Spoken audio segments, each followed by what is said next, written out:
Olá, seja muito bem-vindo. Meu nome é Cléia dos Santos Moraes, sou engenheira agrônoma, sou doutora na área de extensão rural. Meu mestrado também é nessa área. Já atuo na docência há mais de 12 anos e nesses 12 anos sempre trabalhando com cooperativismo.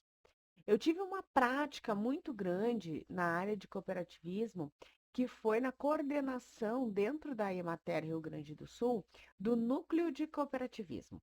Esse núcleo de cooperativismo, ele é um grupo de profissionais dentro da empresa Emater que presta assistência para cooperativas da agricultura familiar. Então, são pequenas cooperativas que recebem uma assessoria na área de gestão, principalmente, tá? Gestão, negócios, enfim, todas as atividades. E foi, durante essa minha trajetória, então, que eu comecei a perceber algumas peculiaridades e entender de uma forma mais intensa o quanto as cooperativas efetivamente são capazes de auxiliar os agricultores, de proporcionar para eles alternativas para que eles consigam transformar os seus sistemas de produção, para que eles consigam melhorar esses sistemas de produção e, sobretudo, para que eles prosperem, né, ao longo do tempo. A gente sabe que no setor agropecuário a gente tem vários desafios. O agricultor está exposto a inúmeros riscos, que vão desde os riscos biológicos até os riscos climáticos, né?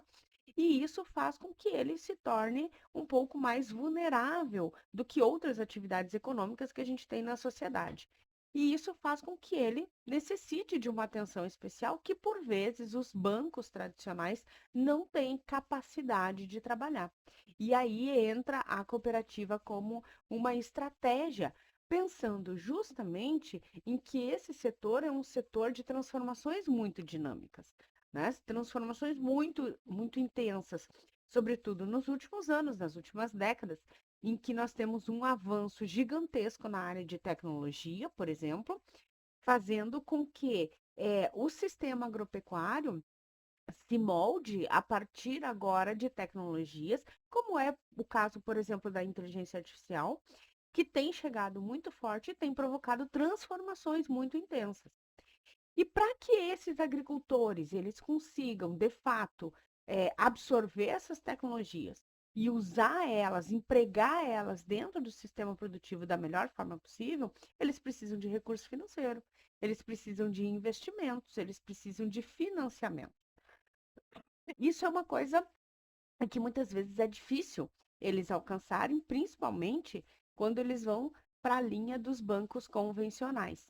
E é aí que o cooperativismo de crédito entra como uma alternativa estratégica, como uma ferramenta estratégica para esses agricultores, de forma que eles conseguem alcançar o crédito de uma forma mais justa, né, e de uma forma mais equitativa, fazendo com que eles realmente alcancem lá o sucesso, que eles consigam empregar a tecnologia, que eles consigam se qualificar, né, para o uso dessa tecnologia, porque também é importante que saiba como usar, né, a tecnologia da melhor forma possível, e aí sim eles consigam ter algum avanço, então, nos seus sistemas de produção.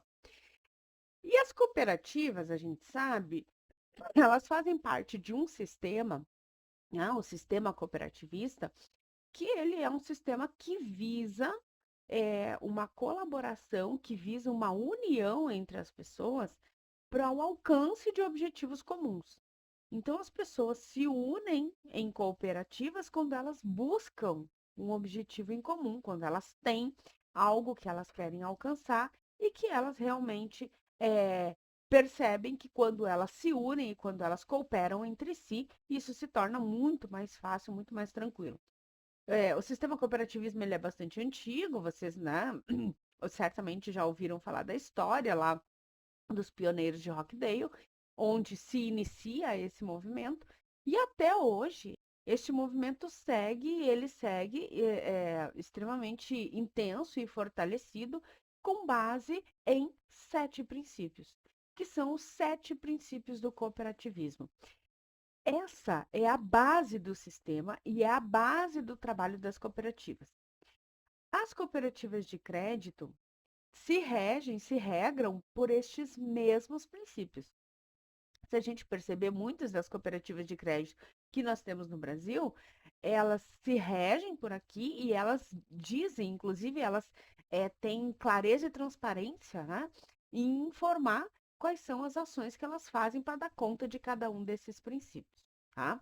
Então, quando a gente fala, né, de cooperativas e cooperativas de crédito também, a gente está falando destes 7 princípios, que são a adesão voluntária, ou seja, eu sou livre, né, para acessar uma cooperativa e a cooperativa vai me aceitar independente de religião, de credo, de cor, de raça, enfim, tá? Então é livre adesão, a cooperativa não discrimina quem queira acessar.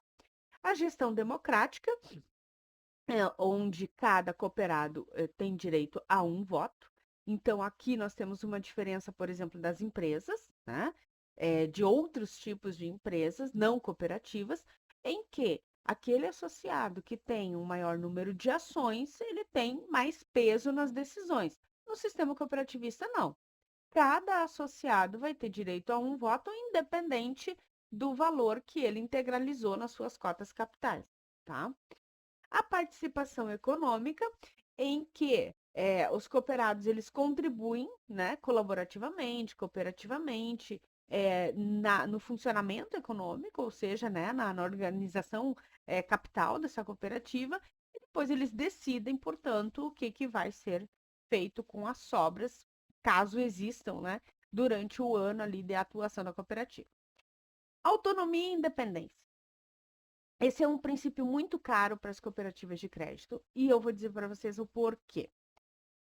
As cooperativas, por lei, elas são autônomas, tá? E que são controladas pelos cooperados. O que significa isso? O Estado não intervém de forma alguma em decisões das cooperativas, tá?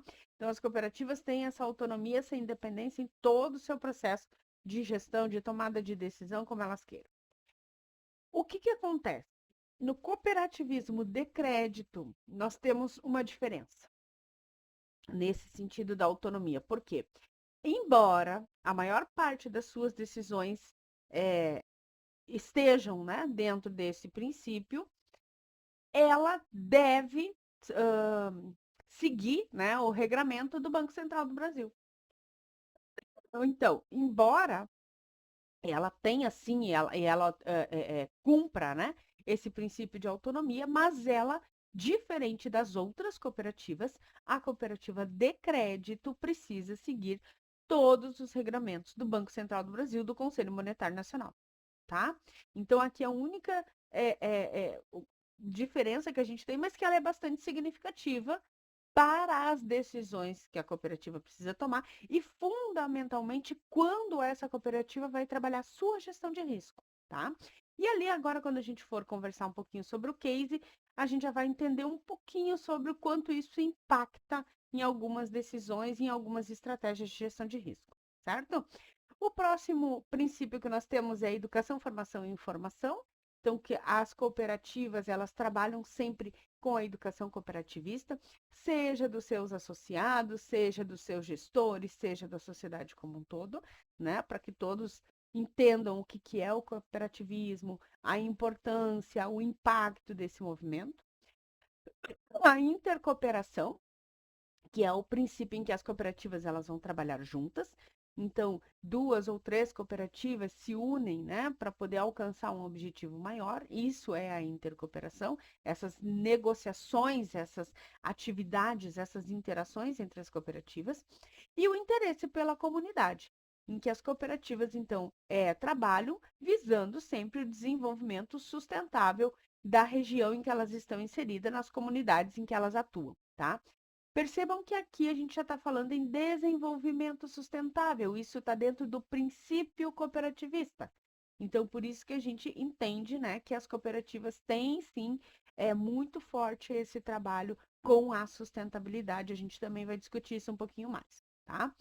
Então, a gente tem algumas diferenças entre uma cooperativa de crédito e um banco convencional. embora ambos sejam agentes financeiros, né? A gente tem algumas diferenças aqui, que é, por exemplo, na cooperativa de crédito, a gente tem uma governança democrática. As decisões elas são tomadas pelas assembleias. A assembleia é o quê? É o conjunto dos associados. Então, todas as decisões são tomadas com todos os associados, sendo um voto para cada associado. No banco convencional, essa decisão ela é centralizada em quem? Nas pessoas que têm lá ações desse banco, que são as donas deste banco. Tá? A distribuição de resultados que na cooperativa acontece, então, sempre que o movimento econômico do ano gera sobras para a cooperativa, essas sobras vão ser divididas entre os associados, e o critério dessa divisão vai ser definido na assembleia por todos eles. Né? Já no banco, o que se tem é o lucro e não necessariamente uma divisão equitativa, tá? Mas é o lucro para aqueles que são donos e gestores. O cooperado é o dono, né? E já que também é o usuário, né? Ele vai ser o usuário dessa cooperativa de crédito, mas ele também vai ser o dono dela. Já no banco, o cliente é só o usuário e acabou a relação por ali, tá? Na cooperativa de crédito, existe uma proximidade com a realidade local, né? Já no banco, o foco é o resultado econômico, então não há grande interesse do banco naquilo que acontece naquela região, naquela localidade. Geralmente são grandes bancos, né? Então eles têm nas regiões mais centrais maior movimento e não tem assim uma ligação muito forte com um município menor onde eles estejam inseridos. Já na cooperativa isso é bem diferente, até pelo princípio de interesse comunitário, tá? O objetivo social da cooperativa, né, é um objetivo social que é o objetivo de bem-estar da comunidade onde ela está inserida. Já no banco, o objetivo é econômico, né? É a rentabilidade máxima dessas atividades, tá? Aí, quando a gente vai falar das cooperativas dentro do sistema financeiro, né, do sistema financeiro nacional, a gente precisa entender o quê? E aqui a gente vai entender um pouquinho aquela lógica que eu falei para vocês do princípio, né, da autonomia, tá? Que aqui a cooperativa de crédito talvez não tenha tanta autonomia quanto as demais cooperativas. Por quê? Porque ela está ligada ao Banco Central do Brasil. Em estando ligado ao Banco Central, no mesmo nível dos outros bancos, certo? Significa que ela também precisa se adequar às normativas que estes outros bancos se adequam. Então, vejam só, a regulamentação, né, também vão ser aquelas normativas, enfim, os regramentos que são organizados, liberados pelo Banco Central do Brasil, né, pelo Conselho Monetário Nacional, mas elas ainda são cooperativas, tá? Mas elas vão seguir, então, essa mesma legislação, o que dá aqui para ela um pouquinho menos de autonomia do que as cooperativas de outros ramos, certo? E aí ela tem o diferencial competitivo, enquanto cooperativa e não banco, que é justamente essa proximidade territorial. Ou seja, ela está inserida na comunidade. Esses associados, né, que também serão os clientes dessa cooperativa de crédito, são as pessoas dessa região. Então, a gente tem muita clareza em afirmar que, dentro de uma cooperativa de crédito, né, as decisões são tomadas com conhecimento de causa, com conhecimento da região em que se está inserida, das pessoas que são esses clientes, esses associados. Né? Então, tem uma profundidade ali em conhecimento da região. Isso é um diferencial para as cooperativas e o Banco Central reconhece isso. Né? Tanto é que o presidente do Banco Central do Brasil, em 2023 ali, né, ele afirma que as cooperativas de crédito de fato são uma alternativa muito importante para a inclusão de pessoas dentro do sistema financeiro. Bom, e aí, pessoal, para ilustrar um pouquinho, eu trouxe aqui o case da Cressol. A Cressol é uma cooperativa de crédito, tá? Na região sul do Brasil, que ela foi fundada em 1995 e ela é fundada a partir do quê? a partir de uma demanda de pequenos agricultores que precisavam de crédito para poder organizar os seus sistemas de produção, para poder inserir tecnologias dentro dos seus sistemas de produção e que tinham muita dificuldade de alcançar esse crédito nesses bancos convencionais, nos bancos tradicionais, tá? Ou esses bancos cobravam juros absurdos e limitadores, tá? Para que esses agricultores pudessem alcançar, ou então eles simplesmente não concediam esses créditos para esses agricultores. E aí eles então se organizam e se unem e começam, né, a entender o que eles precisavam, e aí eles dão origem, então, na década de 90, à Cressol. E é interessante porque a Cressol, ela nasce, pessoal, estrategicamente, inclusive, né, pelo movimento desses agricultores, no mesmo ano em que surge o PRONAF, que é o Programa Nacional de fortalecimento da agricultura familiar. Ou seja, é um programa que tem várias linhas de crédito que são voltadas para a agricultura familiar. Então, vejam, nasce uma cooperativa de crédito da agricultura familiar e também está surgindo um programa de crédito que é voltado para este público. Então, vejam o quão estratégico foi a criação dessa cooperativa de crédito. Então, vejam que, de fato, as cooperativas elas são criadas para ter um impacto significativo dentro do sistema de produção, tá? Ela foi criada, então, para atender agricultores assentados, agricultores familiares, que estivessem de alguma forma excluídos do sistema bancário. E ao longo dos anos, ela vai se desenvolvendo, ela vai crescendo, ela vai alcançando cada vez mais associados, né? Inova com uma abordagem solidária, com uma abordagem cooperativista. Até hoje, a Cressol mantém essa ligação muito intensa com os seus associados, ela mantém muito a coisa da origem dela, né? Dessa coisa de o agricultor é o grande foco, ele é o primeiro lugar, é para ele que a cooperativa se organiza, então isso é algo bem importante, muito vívido, né, na atuação da cooperativa. E obviamente ela cresceu ao longo dos anos, né? Então a gente pode ver aqui, ó, tá? Que hoje ela se consolida como um sistema cooperativista, né? A gente já vai trabalhar um pouquinho isso, com mais de 400 mil cooperados no Brasil, né? E atuando em mais de 11 estados brasileiros. Então ela se expande de uma forma bastante significativa e de uma forma muito intensa, né? Com todo esse trabalho e, obviamente, dentro dos princípios aí do cooperativismo, tá? Mas para a Cressol chegar onde chegou, ela enfrenta alguns desafios, e são desafios também significativos. O primeiro deles é a gestão democrática. Com essa expansão toda para 400 mil cooperados, como se faz, como é capaz de se organizar, de se estruturar uma gestão democrática? Como manter este princípio da gestão democrática com tantos associados, né? Em escala, então. Bom, o que a cooperativa aqui ela se organizou? Ela se organizou em uma estrutura federada. O que é isso? Ela cria, né, uma cooperativa central, é uma cooperativa em que cooperativas são associadas, e as cooperativas singulares que são, então, que organizam, né, algumas agências, um conjunto de agências, elas vão se associar, né, nessa cooperativa de segundo grau, e aí eles conseguem ter decisões locais, que seriam das cooperativas singulares, e essas decisões locais, por óbvio, vão impactar, então, a decisão mais geral, tá? Capacitação dos conselhos, então, os conselhos, eles são constantemente capacitados.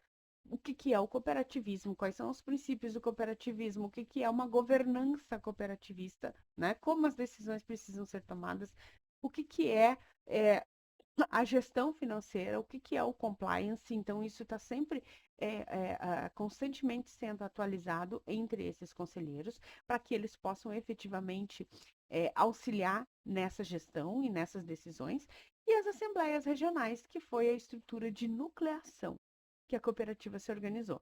Então, nós temos, por exemplo, uma cooperativa essa cooperativa ela vai estar atuando com agências em cerca de, digamos que uns 10 ou 11 municípios, certo?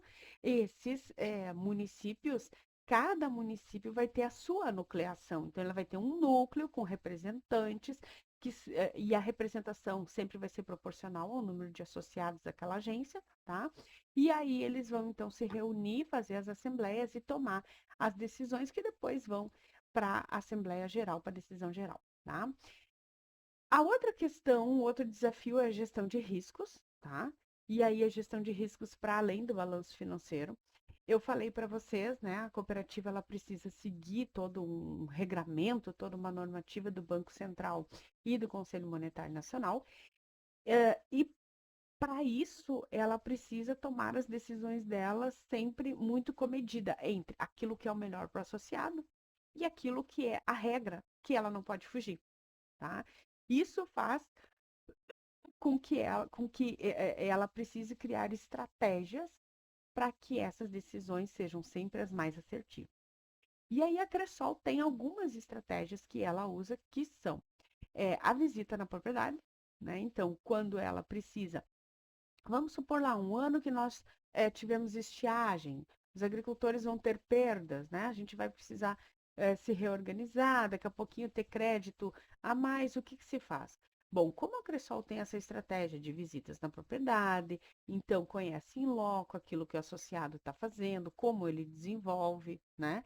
Ela tem o conhecimento do histórico comunitário, a reputação desse associado na comunidade, a própria viabilidade da atividade, né? A cooperativa está sempre inserida, tentando entender e até buscando capacitação para esse associado, tá?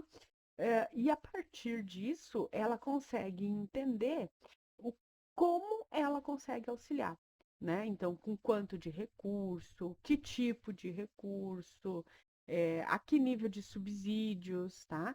E o resultado dessa estrutura de gestão de risco é que, de fato, né, a cooperativa Cressol e as outras cooperativas de crédito também, tá?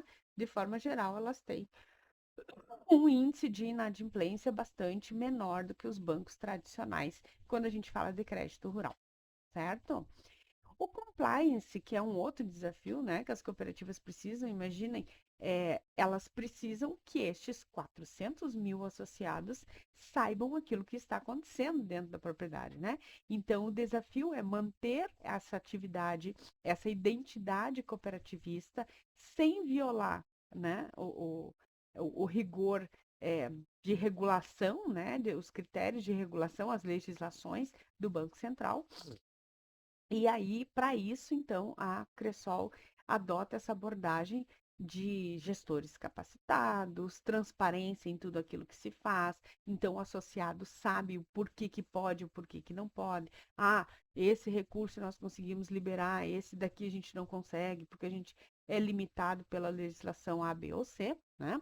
Auditoria independente, então a cooperativa adota a auditoria externa como uma prática de melhoria da sua gestão e a educação cooperativista para todos os associados, tá? Aqui está a frase que eu havia comentado, então, do então presidente do Bacen em 2023, o Roberto Campos Neto, em que ele diz que o cooperativismo oferece uma forma de crédito que gera inclusão social enorme, né? Então, esse é o reconhecimento que se tem, tá?